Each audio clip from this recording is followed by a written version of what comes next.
All right, everybody, welcome back to another episode of OCA Youth Podcasting. Today, we're going to be talking about food and mental health. So, before we start, of course, we want to introduce ourselves first. We're all juniors. My name is Max, and my favorite snack is beef jerky. My name's Alejandra, and my favorite snack is yogurt. My name is Ryan, and my favorite snack is Urban salted egg chips. All right, so we're talking about food, we're talking about mental health, we're talking about the Asian American community, but just different foods in general in American culture. And I think, a good way to start off is, what are some foods y'all grew up eating? What are some foods that are, unique to your culture, unique to your experience? Alright, yeah. So, in Asian American culture, I'm sure a lot of listeners out there can relate to this, but we love dim sum, and it's a type of dinner where we all share certain dishes and foods. But I also want to just point out that it's not really, I've really grown up eating this, and it's ramen.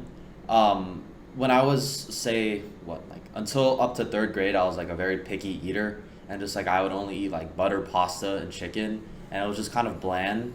The food I ate was kind of bland, but I think what I really started getting into food and trying new things and being more adventurous was when I started eating ramen, when I first had that first bowl of broth of tonkotsu ramen with the Naruto fish cake. I had that, and I was like, my mind is about to explode. So I think ramen, sushi, and also just dim sum with my family is definitely something that's highlighted, the younger years of my life and what I've been eating from then.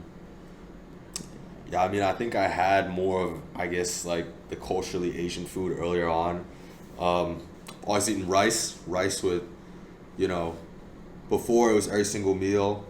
At least now it's every dinner, rice. And then always some, good dishes like red roasted pork, red roasted fish, stuff that's braised in soy sauce and cooked for a while.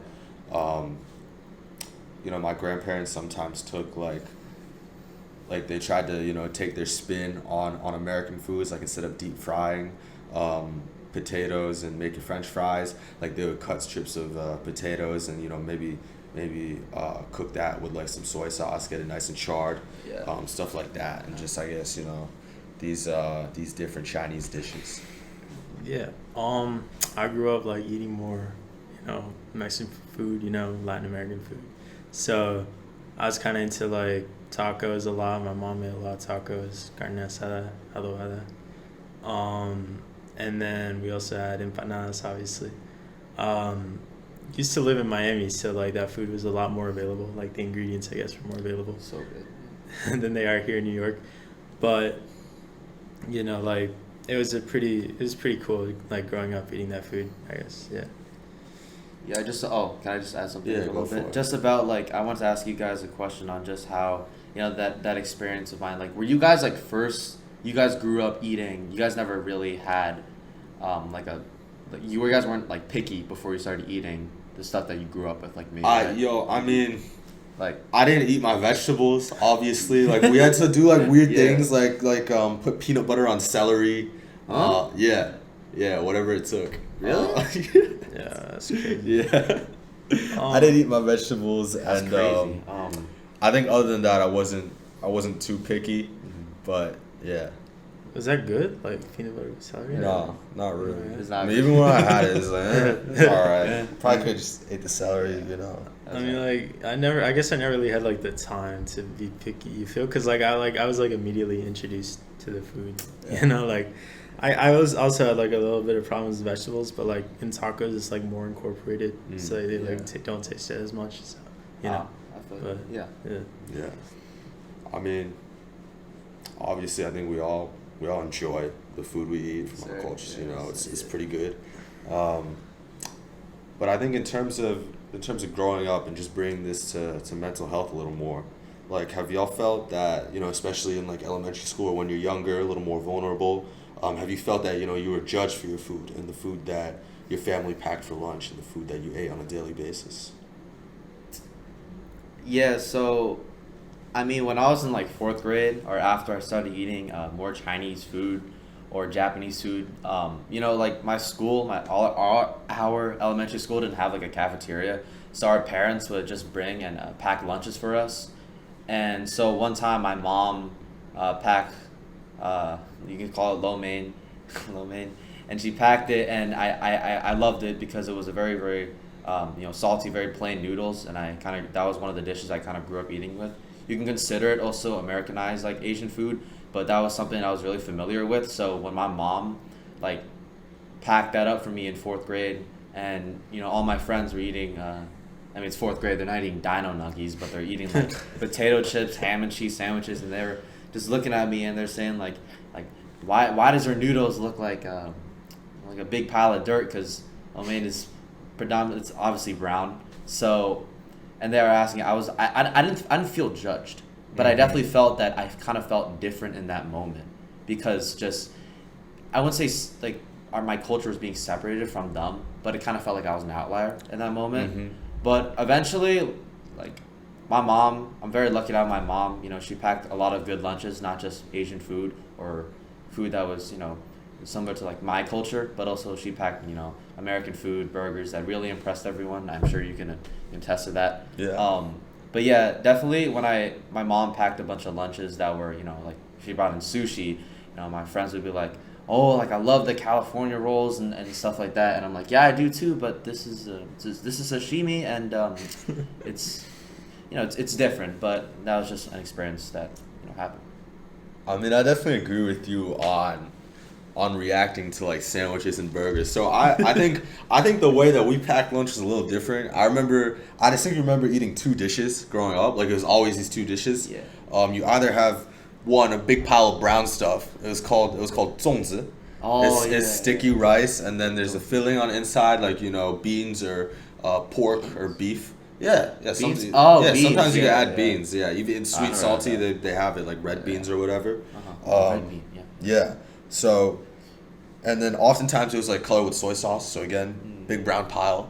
Yeah. It was good. And then the other lunch was egg fried rice, of course. So good. Pretty convenient to make. Protein. It's good. Egg fried rice, always a classic. But I remember sitting down to, I think, I sat down with one of my friends. He had packed a sandwich with, like, ham and cheese. And this was in the 3rd grade. And before, I didn't really pay attention to what other people ate too much. But in this case, because it was the first time, like, I was sat with someone different, I was sat with a new group of people. I didn't have the friends I had in the previous years, so I was paying attention a little more to what was happening around me, and I saw that his lunch was a lot different than mine. So I went back and I told my mom, like, hey, I want this for lunch. Or, like, we got, like, Lunchables, and Lunchables are not good, by the way. It's like hold up, but the pizza, let's be clear, it slapped. the back in the pizza day. is, like, It was good. little It was good. bits of, no, it's like ketchup on. Yeah, on but white back in bread. the day, it was good. Okay, yeah. Back in the day. Yeah, I mean, I tried to force a lot of that stuff and, like, try to eat stuff that's, like, quote unquote more American, the pizza, the sandwiches, and all that. And I was kind of just trying to do that to fit in because everybody else had it. And I think part of it was also because it was just some new dishes that I didn't really have as much growing up, so they seemed like new and cool. But I think in that moment, I definitely felt maybe other people didn't judge me, but I was at least judging myself. I was like, man, I have to fit in. I have to eat food that fits in. I mean, I don't know. Do y'all feel like that's the case? Yeah. I mean, I'm not gonna lie. Like, I gained consciousness in, like, 6th grade, so I wasn't, like, really, like, looking around at, like, like, noticing what people You were just were living. eating. You weren't alive. Yeah. But, like, I guess, like, once I did start noticing that kind of stuff, like, it was kind of weird because, like, it's like your parents are, like, putting in effort almost. It's not like I'm not trying to, like, compare parents or anything, but, like, I'm saying, like it's like your parents are, like, putting this much effort into your food, and, like, you're coming into school every day with some, like, nice lunch, you feel, and then, like, and you see these other kids and they got sandwiches, and, like, yo, like, what? You feel like, what do you mean? What? As in, like, good or bad? I'm saying, good, like bad. Like, why am I, like, like, you're different? Yeah. like, Okay. Why do I have, like, this crazy lunch and these people got, like, sandwiches? Yeah. Like, why can't I be just, like, normal like them? I guess, But, like, that's kind of, like, played out over the years, especially since I started noticing that in 6th grade.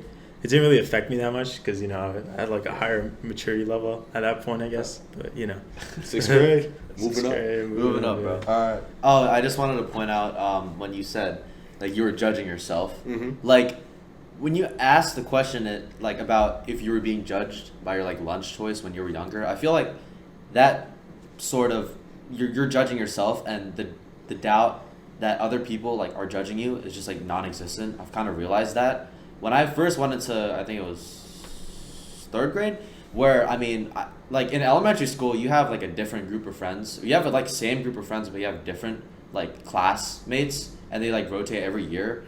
So I like my best group of friends was in second grade, including this kid right here. Like he was cool. Yeah, Paper airplanes. And Ollie all wasn't. that, Oh yeah, Ollie wasn't there. Yeah, he was in Miami. Yeah. He wasn't conscious. He wasn't there for yeah. the goat friend Yeah. group. But basically, what happened was when I went to third grade, I had like this new group of friends, and a lot of them were Caucasian or Indian. I didn't really feel like, because me and my friends, because we were all like Asian, we talked about like, oh, did you have the sushi place down the street at whatever like block, and we kind of connected in that way. But I think in third grade, when I was exposed to a different group of friends, like I didn't really think that they would be so accepting of my culture and just like the stuff I ate, until I really got to experience what would happen if I did bring something that was a little bit different, like noodles or something that's not a ham and cheese sandwich, right? Mm-hmm. But I definitely think that for the kids out there, trying to fit in and try to fit into like some expectation that you're supposed to eat like this normal lunch, or eating potato chips like daily because it's cool because all the kids around you are eating it. Like there's not really any point where a lot of the friends are going to be judging you for what you eat. I mean, it's just what you eat. Like I could eat anything I want because I don't care what other people like think about what I'm eating. And I just think that for the kids out there, like try to not doubt yourself too much in terms of like being very like expressive of your culture and bringing in foods that you eat that are like that have cultural resemblance, I guess. I agree. And I think definitely at some point, especially when you get a little older, you can only have so many things that you care about, and other people can only have so many things that they care about. That who cares what this guy's lunch is, right? Like just eat your lunch. I have a lot of stuff to do throughout the day, and that barely matters to me.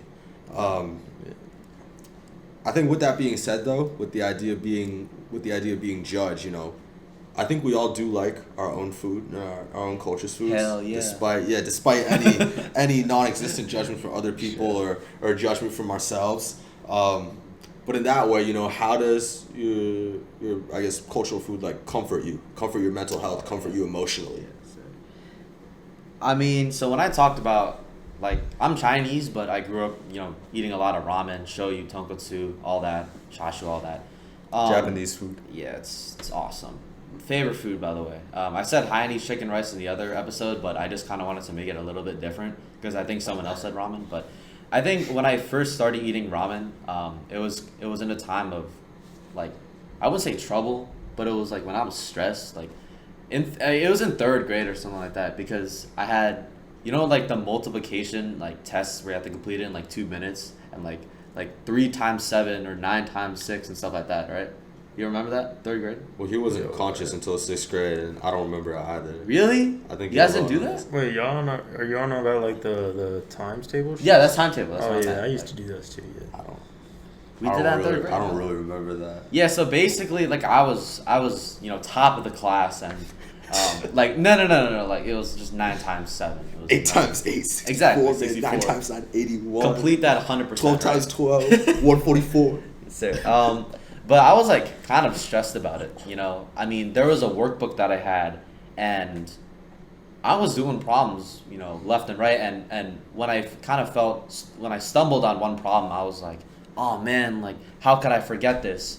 And I think a lot of my friends were competitive in that way also, because they were treating it as a game, not just like a grade, saying like, oh, you got this wrong. Did you not know what 8 times 4 meant in like 0.22 milliseconds? In that exact point, did you not know? No, I got like 12 times 11 wrong, and I was like, how did I get this wrong? Like, I'm gonna get shamed. But anyway, that I just wanted to announce, or not announce, just say that when I was stressed during that point in time, like, the first comfort food I've ever had was ramen. My mom she had this broth. She like made it from like a microwave, I don't know. But basically my first taste of ramen kind of kind of, it was so tasteful that for some reason I aced the test of the times tables test. Crazy. But that was kind of the origin story of my comfort food, just based on, like whenever you're, stressed, and this also applies to real life, but whenever you're kind of in that moment where you need a little break, like your comfort food is there for you, and it just gives you a very good sense of familiarity. And I think ramen's always kind of stuck with me, kind of like a partner, because I just eat it whenever I want, and just feel that sense. You know what I mean? Yeah. For sure. I mean, for me, there's this one specific dish that my grandparents have made throughout my whole life, because my grandparents raised me during a lot of my childhood as well. And I think it's like tilapia, like fried tilapia. Like, and It's so good. I'm not sure if it's tilapia. It's called lonely yu. I remember so learning good. about it once, but if I were to describe it, it's like a kind of salty, pretty flavorless, somewhat meaty fish, and you just like eat it with rice and like sauce or whatever. And that dish has always been a consistency throughout my life.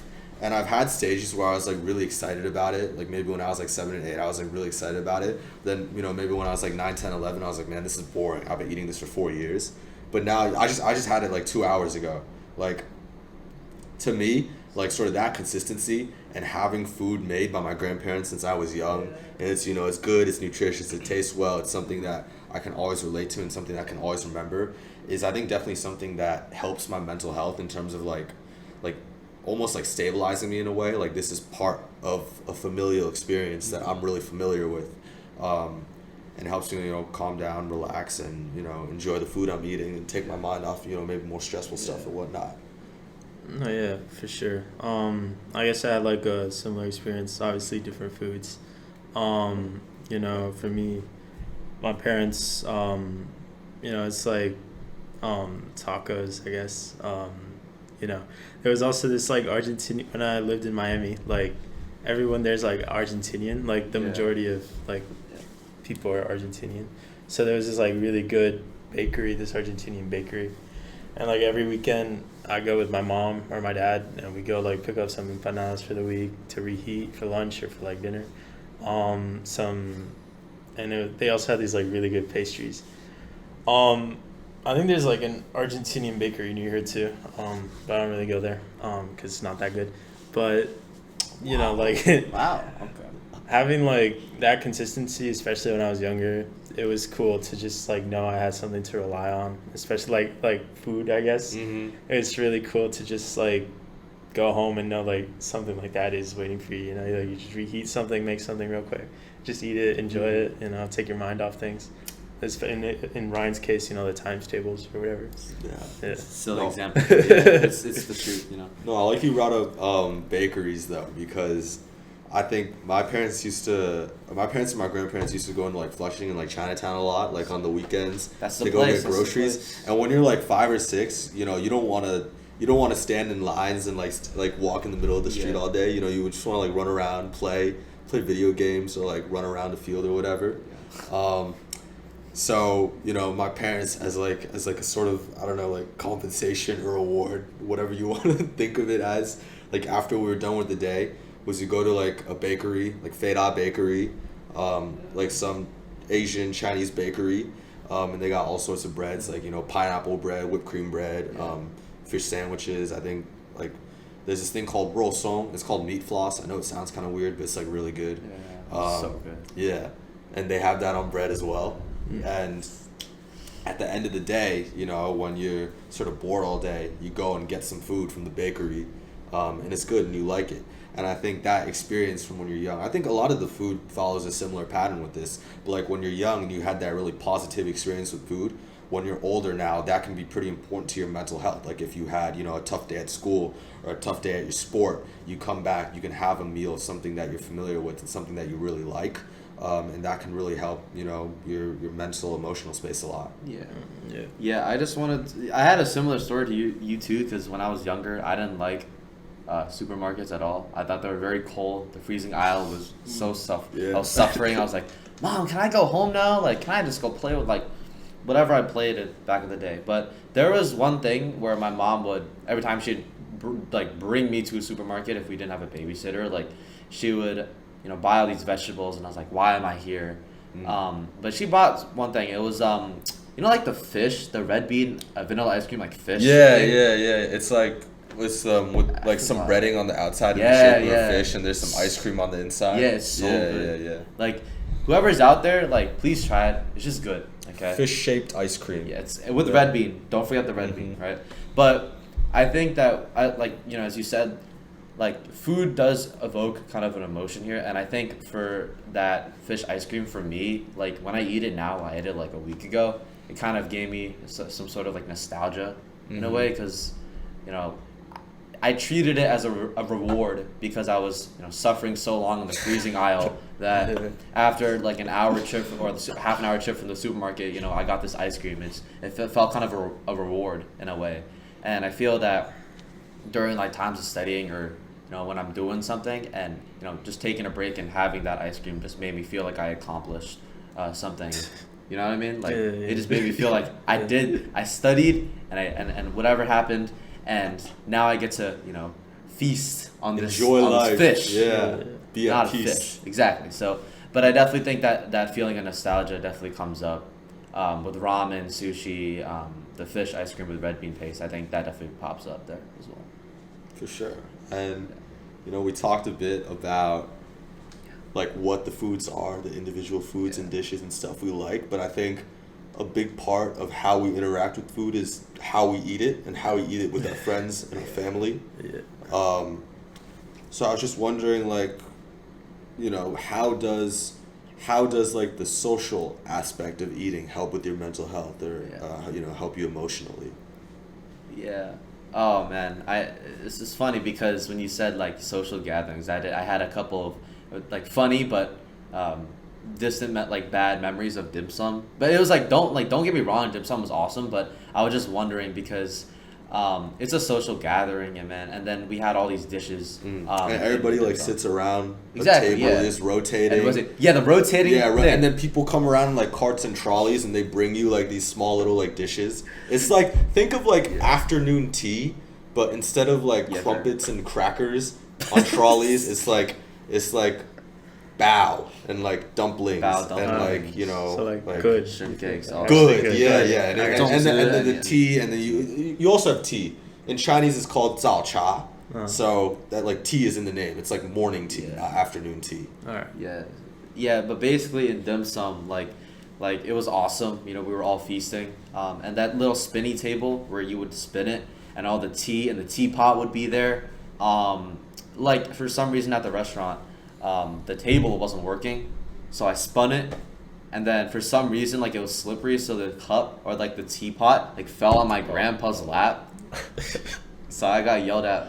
That was the only thing I could really remember from my past days at dim sum, just being, Ryan, why'd you spin it so fast? Are you serious right now? But look, dim sum has been a place or a haven where I would share just big time with my brother, my parents, and my relatives, because dim sum, you have it with like so many like people, and I didn't really grow up with that big of a family. Like, I just have one sibling and my parents, but I think that just getting the chance to do dim sum allows me to just talk with for example, I like had dim sum with my cousins for the first time like last year, and just like meeting them for the first time, because first of all, they live in Singapore.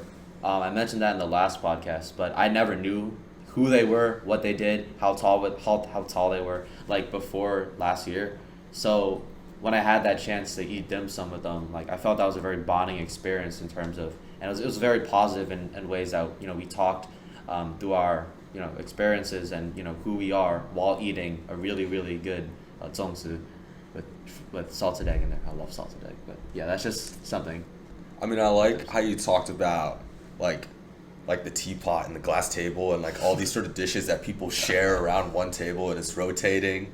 I feel like that's something that's like kind of unique to like East Asian culture, I guess. In my experience, like Chinese culture, like especially when we eat at home, like, people don't get their own plates, right? Like, you think of, like, their own plates, like, here's your protein, here's your veggies, here's your carbs, and then everybody has their own little set, and everybody eats that. What's different in, I guess, my experience growing up is that everybody maybe gets like a little bowl of rice, and then there's these gonna be like big dishes that are around the table that's shared by everyone. So everybody use the chopstick and grab a piece. Like let's say we have 4 people dining, each one of them like next to them only has like a little bowl of rice, Yeah. and in the middle of the table there's maybe a big plate of like stir fried beef, or sometimes a plate of like calamari or whatever, and we all share that. And I think that experience of like sharing and like having everybody around this, like everybody's sort of eating the same food and they're around each other, and they're conversing, and it's like it just feels like very involved, and it feels like you're bonding a lot more, and I think that can really comfort you a lot, and that can comfort your mental health a lot. I mean, I'm just curious as to, I know you mentioned you had like a different experience with that, with individual dishes, like how, what are your feelings on that, I guess? Yeah, so in Mexico, I guess, or Latin American culture overall, like I'm not trying to like speak for anyone, but I guess like Ryan was saying, like I haven't that much experience with like the whole family, like most of the family's down in Mexico. So I don't really go that often, but when I do go, what we do is we order like a chicken, like a whole chicken from El Pollo Loco. You feel, and we don't like have like what you guys are talking about, like a kind of like a communal area where you just like grab, like we each get our own plate, but I guess like it's the trait of like being together is still there, it's like a whole family dinner, like y'all are talking, and then like afterwards you play like domino or like or rummy or whatever, you feel, and it's like kind of this bonding. It's like really nice, also comforting, like you guys are saying. Like you get this experience, like you're with family, you're talking, you're like in a comfortable setting. I guess when I'm with like my immediate family here in New York, like usually we also eat like that, like we just get together, have dinner. I feel like in America, like especially, I don't know like how like white people eat, like, but like from the movies I've seen, like it's more like a kind of like disjointed, like somebody eats at like one time, another person eats at another time. Like you never see that, in Mexico, or I guess like how you guys are saying in like in East Asia. I do that now though. Yeah, I do that. Yeah, I like now we've got like our own schedules and stuff. It's kind of like different because we got like academics and stuff. But like ramen, man. Yeah, but like growing up, like it was all about the family. Like just eating with them. It was really fun. Well, I love how you mentioned the sharing part, Ollie, and same with you, Max. There's another kind of like reunion type dinner where we would go, and I'm sure like a lot of my like Max, you've done the hot pot like many times. Yeah, for sure. The huge pot, like huge broth, and everyone will cook their own food in a way. Like you'd have a plate of raw meat and fish balls and vegetables, and you put them into the broth, and I think a really great way that's kind of helped me kind of like socialize with new people that I haven't like really met yet. Like this could be like this is a family tradition. Like I do it every year during Christmas. Like or Thanksgiving. Like we don't do turkey. We get spicy hot pot. You know what I'm saying? Oh, that's fair. So basically, I think when it's kind of like Korean barbecue in a way where you kind of help someone cook their own food. Putting it in, taking it out, and like help them create the sauce. I think for like a lot of my friends who are white, I introduce them to hot pot, and just like I'm like, oh, what I do with the sauce, like the sesame oil. I'm like, no, do not put that much sesame oil in that sauce. It'll ruin your sauce.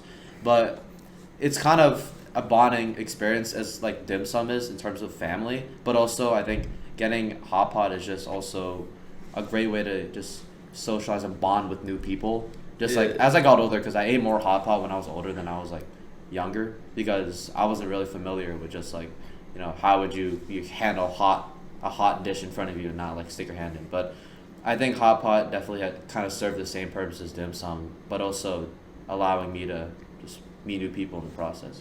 Yeah, like especially like what you were talking about, like on Thanksgiving, you feel like eating turkey is not it. Like you gotta season it like a lot, at least to have like some flavor. You feel so like usually we don't eat turkey, we just like do our own thing. But like also how you were like saying you got like sharing your experience, at least with hot pot with like white friends, like it's kind of like. You gotta like spread the culture, get some flavor in there. You're trying to like improve your like surroundings. Yeah. I mean, I like how you brought up Thanksgiving again, because I actually remembered that I had so my family before, like, we also didn't always do turkey. A lot of it was like duck, or just a bunch of different like Chinese dishes, and have it together. But again, in that second, third grade phase where I was trying to match the quote unquote normal culture, I was sort of ashamed of that, right? Like, I was like, oh wow, this is not normal. We shouldn't be doing this. And I remember like making my mom take me to like ShopRite. I was like, we gotta go get the gravy and the cranberry sauce, and we gotta go buy a whole turkey. And then actually, when she was like, I'm not too familiar with all this, I was actually like, oh, but you should know this. This is normal. And I just remember, like, I think looking back on it, like, that was an experience where I felt a lot of pressure that I was putting onto myself, and I was unrightfully putting that on my family as well, to quote unquote have this normal culture. And I think when the goal is trying to be normal and trying to have stuff that everyone else has, instead of just trying to have a good experience, it's not going to come out as well. It's not going to be the same.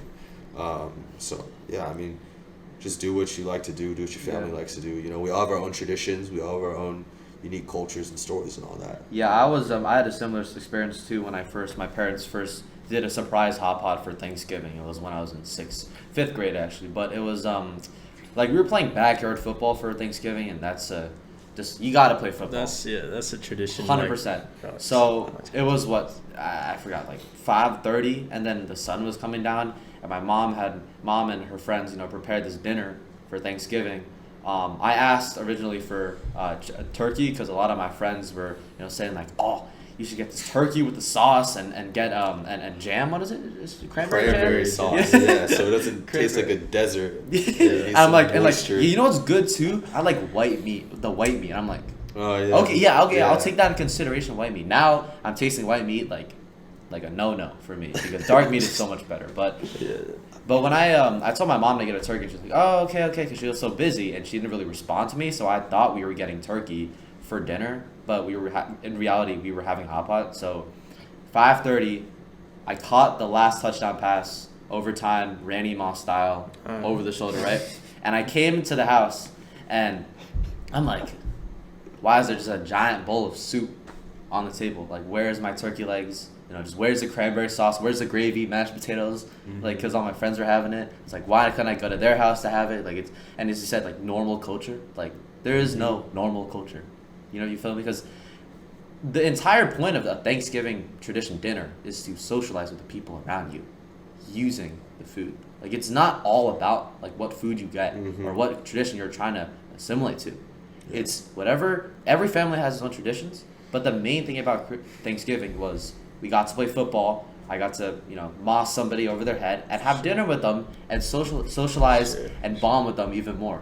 And I think that's why like Thanksgiving is like such a besides Christmas, obviously, because Christmas you get gifts. When I was younger, I got a lot of gifts. But in Thanksgiving, I think that's one of my favorite holidays, just because of the fact that I got to socialize with not just my friends, but with my brother and my parents, through a hot pot for me. For sure. And I definitely think that having this like foods that are quote unquote done wrong in these like social experiences is, again, super important for like introducing people, bringing people into a circle of friends or a circle of family. I remember I went to a Caucasian friend's house for the first time, and it was Taco Tuesday.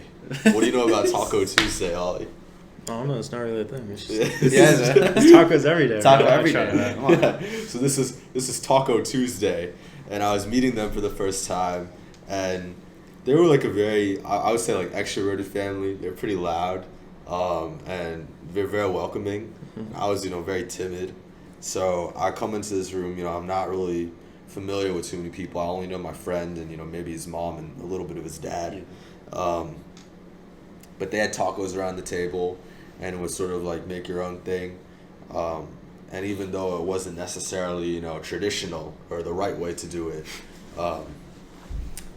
it was still an experience where we could come together and bond over this food. Of course. Even though it's from another culture, right?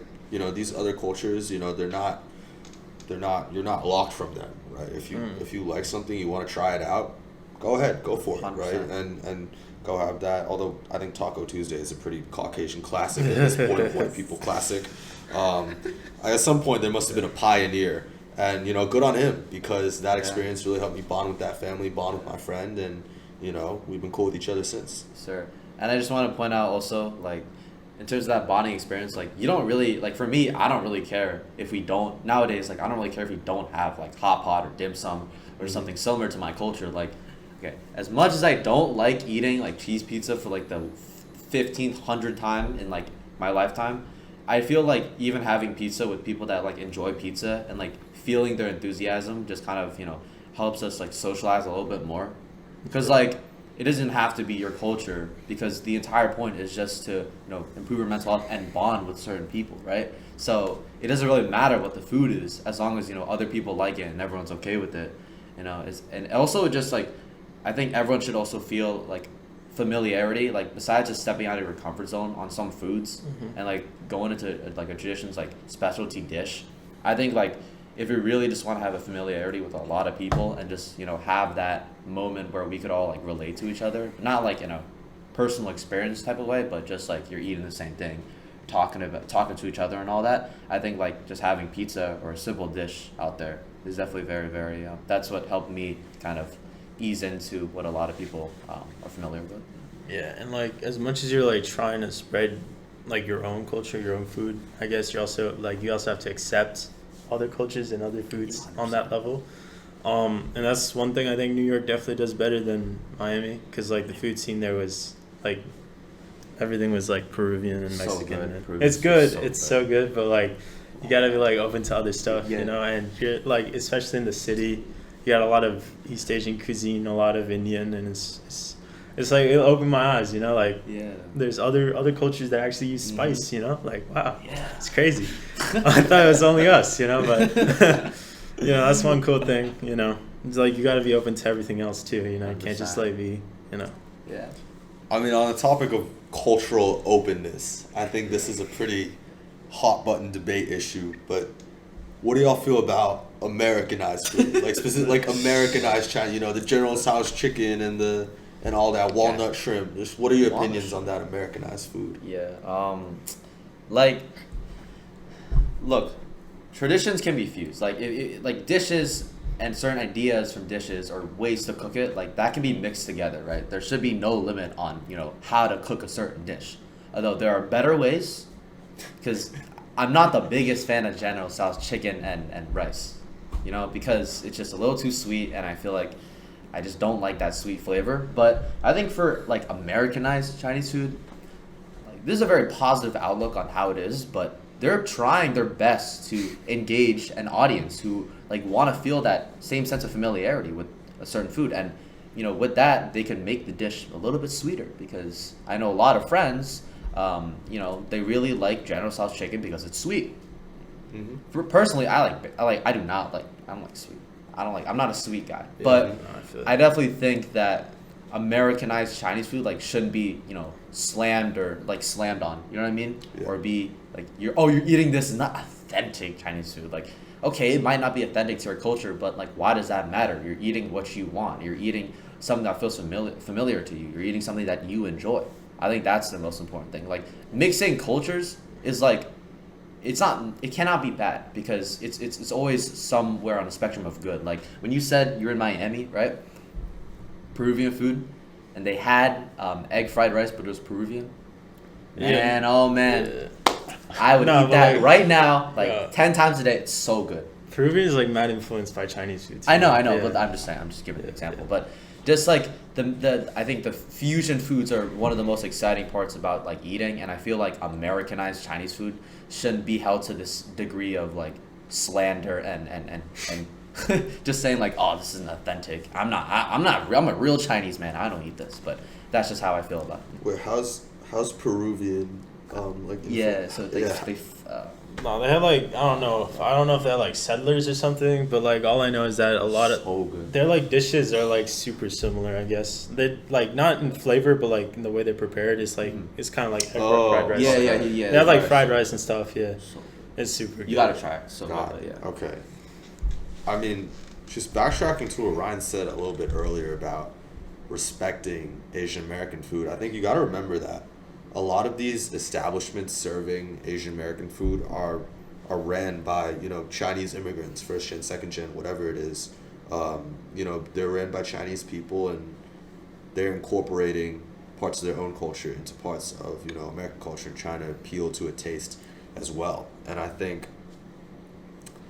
oftentimes the cuisine gets like a lot of just like disrespect in terms of like being called fake. Yeah. Like, this is fake Chinese food, this is not real, or this is like American stuff. Like, I think you gotta understand that it's its own thing, and for particularly Asian Americans, or, you know, like I guess minority cultures like ourselves, like in the US, that's super important, right? Because we're not 100% of, you know, Chinese, Singaporean, Mexican. Yeah. We're not 100% of, you know, American. We've been here for 300 years either.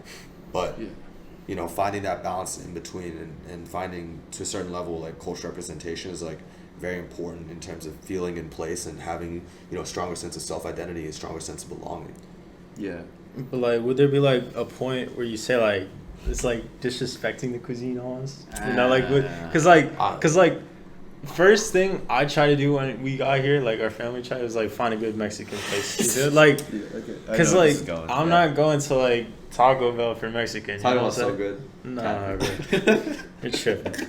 But like, you know what I'm saying? Like, is there a point where you'd feel like disrespected by like how they treat like the cuisine or not? I mean, you gotta be really sensitive for that to happen. The food's gotta be like vomit to feel that way. Cause like you can be really sensitive and say like, oh, this ramen is so plain. It doesn't have like peppers or jalapenos flying from the sky like in your broth or something like that. Or if you don't have like a full hard boiled egg, or you're not eating the sushi the right way, it's a California roll, it's fake crab, or it's like doesn't have like wasabi or anything like that. But I definitely think that like if you really, you know, kind of, if the culture really resonates with you and that dish resonates with you, like I feel there could be a degree of offense taken just based on, you know, if you're not familiar with this taste. Like, for example, like I don't know what dish General Tso's chicken was like inspired from, but let's say if I was very, you know, I loved it so much, the native way, the original way, and I go to America and I eat General Tso's chicken, like I feel like you'd feel that, first of all, it probably wouldn't, like in my mind, it wouldn't taste as good, but you'd also feel like why would you guys change this? It was better enough as it is. Like, why are you like, this is so fake? I guess you could feel a little bit of like offense to that. I'm not saying like offense. I mean, like, would you just like not eat it? You know, like. But that is offense. Yeah. Like, I'm not. Like, just. I wouldn't like take. Hard, man. I'm not like a chef. I don't like know all the cooking stuff. I know that can get like pretty serious. Like, I don't know. I guess the equivalent of Taco Bell for you guys would be like Panda Express for us. Panda Express is good, man. In terms of how I feel about Panda Express, you know, it exists, and I don't really care. And yeah, I know. Sometimes I eat, and other times, yeah. I'm just saying, like, I wouldn't like. I think there's levels of of course. there's levels to it. I got you. Yeah. All right, that makes sense. Yeah, that makes sense actually. Yeah, I mean, I guess with that being said, though, just what are some of y'all like final thoughts on food and mental health? I mean, oh man, what is food to mental health? What is mental health to food? Man, food is everything, and 100% of the time. No, I'm just kidding. It's like 95% of the time. We had this mental health talk like before a couple episodes ago, and just like that factors in. I mentioned food or something. I think I did. I'm not sure, but basically, I think food, like comfort foods, are like just a familiar way of just like getting that feeling of nostalgia on like your past, and just like feeling like it's like a stress reliever in a way. Like ramen for me, when I eat it after a day of studying, just feels like that studying was really like, even the test like hasn't happened yet. That studying was like I got the reward from that just by eating ramen, because like the timetable example from earlier. But yeah. I think like also just about like exploration and just like being very adventurous about foods. Like to all the picky eaters out there, like I don't want to offend any of y'all, but just being picky is probably the worst choice you could do in terms of like your mental health. Like it's not bad, but you're not finding the joy in exploring different cuisines and foods and understanding other traditions on how they make this dish, right? If you're not like eating different like Chinese foods, or if you're not like trying Korean foods, like how would you like, talk to your friends about that, saying like, oh, I only eat like spaghetti and meatballs every day, like I've never had Korean barbecue or like the dishes from there, you know what I mean? I just think that like about food, about mental health for me, just about exploring, but also having that comfort food is just the way to go. Yeah, that's what I think. Yeah. I have like a personal little story here, but like I just have my like wisdom teeth pulled, Really? Yeah. And it kind of sucked because like for 2 days I couldn't eat none, and like it kind of like reminds you of how much like that food means to you, like like not being able to eat that food is kind of tough for me. Like having to eat like I don't know, like soup, like chicken noodle soup every day. Depends on the soup though. It does depend on the soup, but like I couldn't eat like I couldn't eat spice, like you know what I'm saying, because it would so I couldn't like put habanero or anything into it, so it's kind of tough. And like having that food is kind of like a source of like not only comfort but also like stability almost. It's like it's like awesome, just to have like that kind of reminder that you're going home to something nice. I think food is also very important to finding your place and finding your self-identity, and as Asian Americans or Mexican Americans, having representation of food in the culture and having food in your life that you can relate to is very important. Finding self-identity, and then on top of that, just having a certain sense of uniqueness and having comfort, as y'all said. So I think that'll be it for episode 7? I don't know. 6. Episode 6. I think it's of our aired OCA Youth Podcast. That's food and mental health. Thank y'all for listening. Thank y'all for watching. Yeah. And we'll see you next time. And good luck Thanks. on Thanks.